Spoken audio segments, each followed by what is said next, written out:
Il y a un siècle, le 29 décembre 1923, naissait dans un village sénégalais un enfant qui allait devenir un grand savant. Voici 5 choses à savoir sur Cheikh Anta Diop.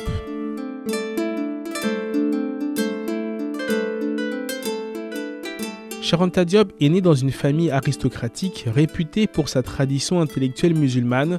En ce début du XXe siècle, le Sénégal est sous la domination coloniale française, fondée sur le postulat d'infériorité des peuples conquis. Dans cette ambiance, Cheikh Anta Diop fréquente l'école coranique puis l'école française. En 1945, il obtient ce qui s'appelle alors le brevet de capacité coloniale correspondant au baccalauréat, ou plutôt il en obtient 2, l'un en mathématiques, l'autre en philosophie. Ce double attrait perdure toute sa vie.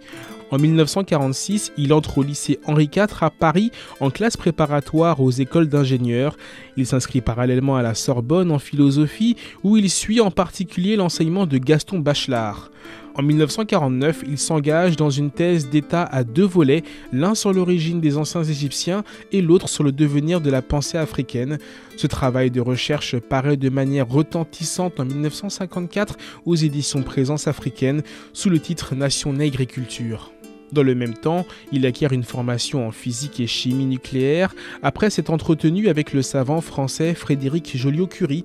Finalement, il soutient sa thèse le 9 janvier 1960 à la Sorbonne. Cette même année, il rentre définitivement au Sénégal.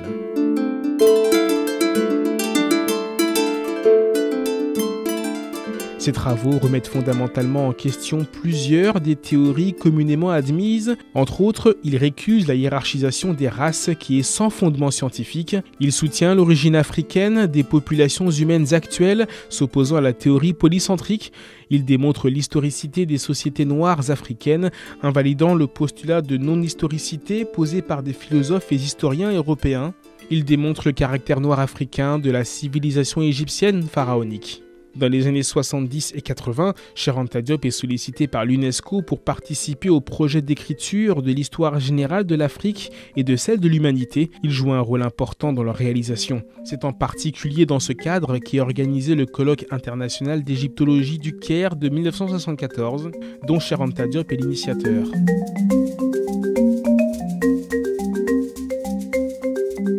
Dans le domaine des sciences exactes, l'apport majeur de Cheikh Anta Diop est la création d'un laboratoire de datation par le radiocarbone ou carbone 14 à l'Institut français d'Afrique noire, aujourd'hui Institut fondamental d'Afrique noire.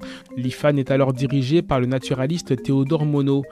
La méthode de datation par le radiocarbone de vestiges archéologiques a été inventée aux États-Unis. Elle y est opérationnelle en 1949. Elle le devient en France en 1956. À Dakar, le laboratoire entre en service en décembre 1966. Cette création représente un transfert de technologie de pointe réussi et réalisé par un Africain. Cheikh Anta Diop contribue ainsi à faire rentrer l'Afrique dans le monde scientifique moderne.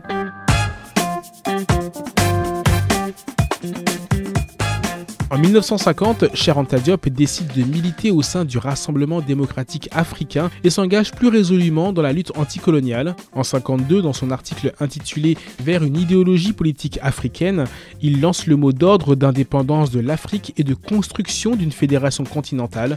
Son ouvrage « Les fondements culturels, techniques et industriels d'un futur État fédéral d'Afrique noire », paru en 1960, se présente comme un véritable plan stratégique de développement du continent africain.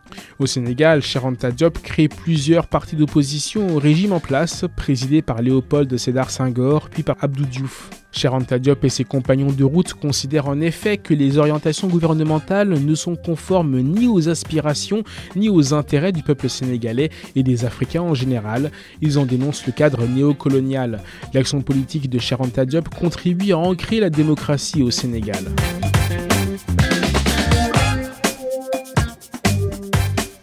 En avril 81, à Athènes, Cheikh Anta Diop participe au colloque organisé par l'UNESCO sur le thème « Racisme, sciences et pseudosciences ». Dans sa communication, Cheikh Anta Diop conclut « Le problème est de rééduquer notre perception de l'être humain pour qu'elle se détache de l'apparence raciale et se polarise sur l'humain débarrassé de toute coordonnée ethnique ». À la fin de son dernier livre, Civilisation ou barbarie, Cheikh Anta Diop pose les prémices d'une philosophie visant à réconcilier l'homme avec lui-même et celle d'un futur de l'humanité dont il disait déjà que l'écologie, la défense de l'environnement tendent à devenir les fondements d'une nouvelle éthique de l'espèce fondée sur la connaissance.